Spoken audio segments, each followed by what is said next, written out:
Bugünkü izahımızda əbob və əçob anlayışlarını qeyd edirik. İlkin olaraq başlayaq əbob anlayışına. Əbob dedikdə görək nə nəzərdə tutulur? Əbob dedikdə ən böyük ortaq bölən nəzərdə tutulmuş olur. Adından da göründüyü kimi biz verilmiş ədədlərin ortaq bölənini təyin edirik. Məsələn, nümunə üzərində qeyd edirik. Tutaq ki, bizə deyir ki, 6 və 8 ədədlərinin ortaq bölənini tapın. Yəni, ən böyük ortaq bölənini, əbobunu hesablayın. Bu zaman biz nə edirik? 6 və 8 ədədlərinin hər ikisinin bölündüyü ədədləri qeyd edirik. 6 hansı ədədlərə bölünür? 1-ə bölünür, 2-yə bölünür, 3-ə bölünür və 6-ya bölünür. 8 hansı ədədlərə bölünür? 1-ə bölünür, 2-yə bölünür, 4-ə bölünür və 8-in özünə bölünür.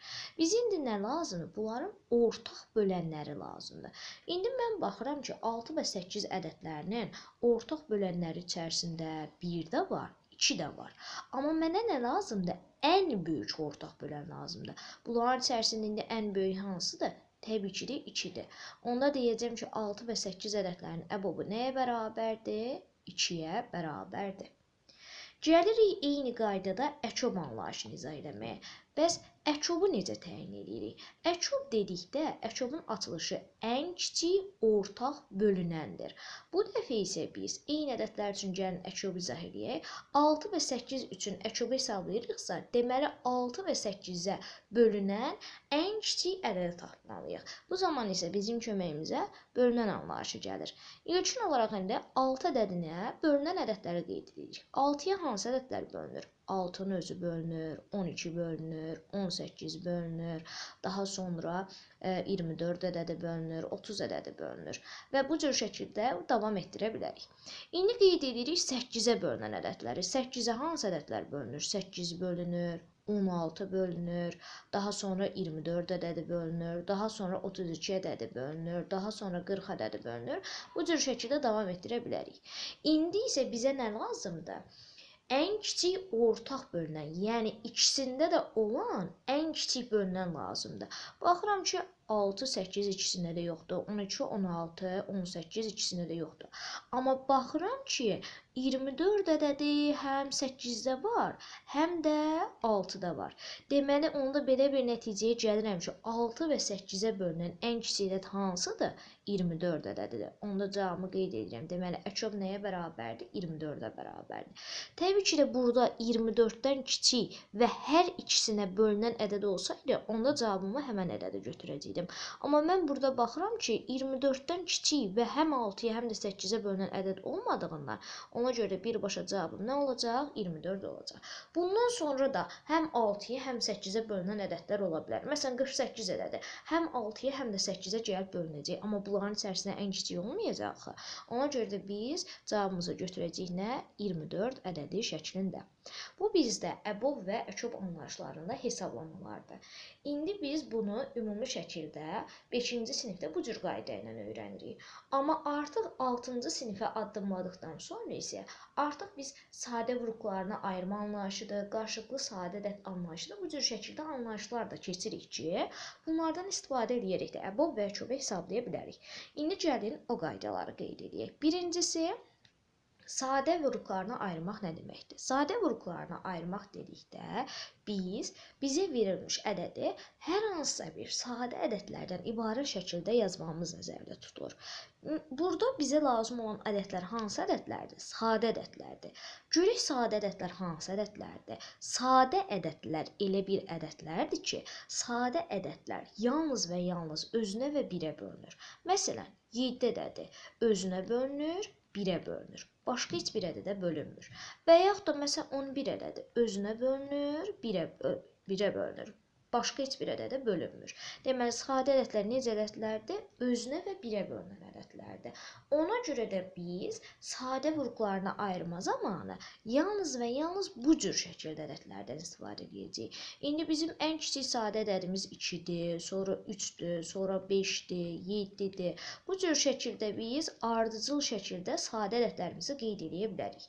İndi sadə qruplarına ayırma zamanı biz ilkin olaraq verilmiş ədədi 2-yə böləcəyik. 2-yə bölünmürsə, növbəti sadə ədədim 3-ə bölünməni yoxlayacağam. 3-ə bölünmürsə, növbəti sadə ədədim 5-ə bölünməni yoxlayacağam.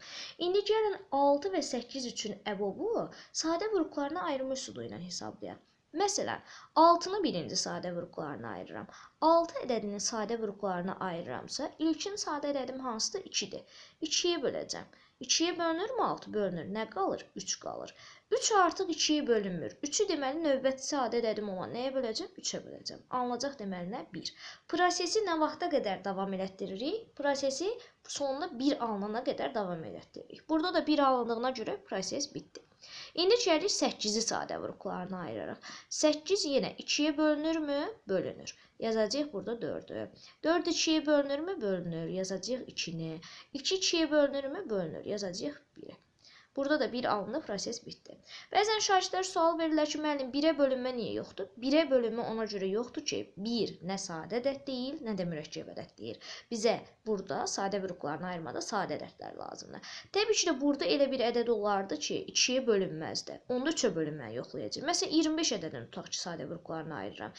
25 nə 2-yə bölünmür, nə 3-ə bölünmür, amma 5-ə bölünür. Onda 5-ə bölünmədən başlayacağam. Və ya da 49 ədədini tutaq ki, sadə vurğularını ayırıram.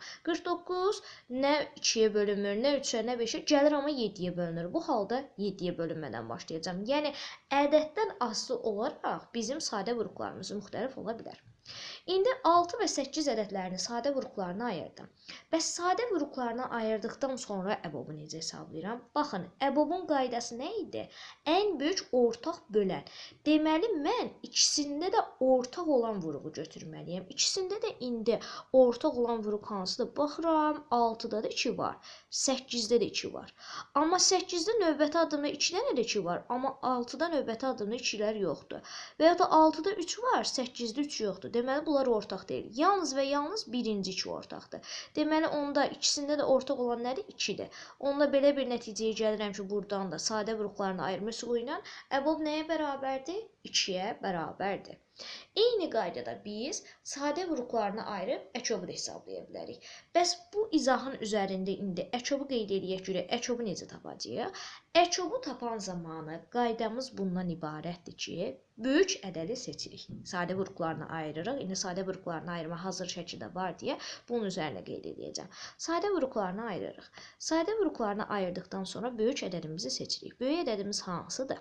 8 ədədidir. Kənarda yazırıq 8-i. Böyük ədədimizi seçdikdən sonra bizə verilmiş hər iki ədədin vurğularına baxırıq.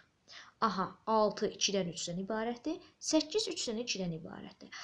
Baxıram ki, hansı vurğu böyük ədədin tərkibində yoxdur, amma kiçik ədədin tərkibində varsa, böyük ədədin həmən vurğu hasını tapıram.